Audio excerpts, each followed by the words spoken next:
बिलाल साहब, ये जो है फैज हमीद के बारे में जो कहा जाता है कि अगर वो हुकूमत ना बदलते तो वो लेफ्टिनेंट जनरल फैज हमीद को आर्मी चीफ बना देते और फिर जो है वो पॉलिटिकली जो है मैनिपुलेट करते पूरे सिस्टम को। और आपकी क्या नवाज शरीफ साहब से बात हुई इस बारे में? क्योंकि कहा यह जाता है कि नवाज शरीफ साहब हक में नहीं थे इस तब्दीली के, लेकिन शहबाज शरीफ और बाकी लोग जो थे, खासतौर पर जरदारी साहब को यह खौफ था कि ये फैज हमीद को आर्मी चीफ मुकर्रर ना कर दें और हमारा काम खराब ना हो जाए। मेरी नवाज शरीफ साहब से तो कोई बात नहीं हुई इस मौजू पे। लेकिन नवाज शरीफ साहब चूँकि इन लोगों में से निस्बतन एक बैलेंस्ड और बहुत तजुर्बाकार अब सियासतकार हैं, तो उनको शायद इस बात का एहसास होगा कि ये कितनी अहमकाना मूव थी जो इन्होंने की थी। और मुझे ये बताया गया है कि ये बहुत रिलक्टेंटली उन्होंने एग्री किया था, उनको एग्री करना ही नहीं चाहिए था, रिलक्टेंटली क्या।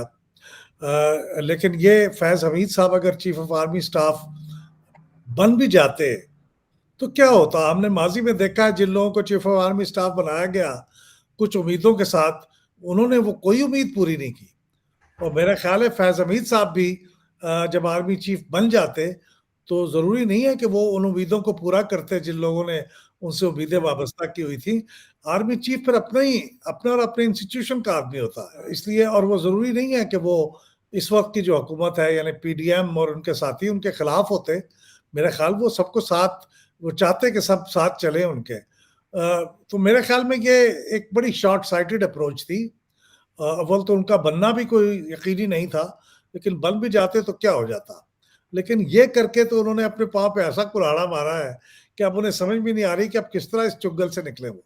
तो क्या आपकी किसी भी लीडर से बात हुई थी, पीडीएम के किसी लीडर से, इस बारे में? उस वक्त उनकी क्या थी राय, क्या थी? देखिए ये जो सिवाय टॉप के, यानी टॉप से मैंने बना दे कि शहबाज शरीफ साहब होंगे, या हो सकता है आसिफ जरदारी साहब हों, जी। या नवाज शरीफ साहब हों, इनसे तो मेरी बात नहीं हुई। लेकिन इसके अलावा जो नंबर 2 टियर की लीडरशिप है, उनसे मेरी बहुत एक्सटेंसिवली गुफ्तगू हुई और सच्ची बात यह है कि वो मेरी तरह वो भी इंतहाई हैरान और परेशान थे कि ये क्या हो रहा है और ये क्यों हो रहा है, उसकी वजह समझ में नहीं आती थी उन्हें। मैं उनसे पूछता था कि आप ये क्यों कर रहे हैं? आप इतने अहमक क्यों हैं? तो उन्होंने कहा हमारी भी समझ में नहीं आती कि क्यों कर रहे हैं हम। हो सकता है कोई ऐसी बात हो जो हमें पता ना हो, लेकिन जो सेकंड टियर की लीडरशिप को तो कोई पता नहीं था। लेकिन आई थिंक अब ये चीज़ें इतनी ओपन हो गई हैं, अब ये पता है, मेरे ख्याल में उस वक़्त के आर्मी चीफ कुछ अपने मकासद रखते थे और उनको उन्होंने इस्तेमाल किया, इस हुकूमत की तब्दीली को अपने मकासद के लिए, और ये लोग भी इस्तेमाल हो गए।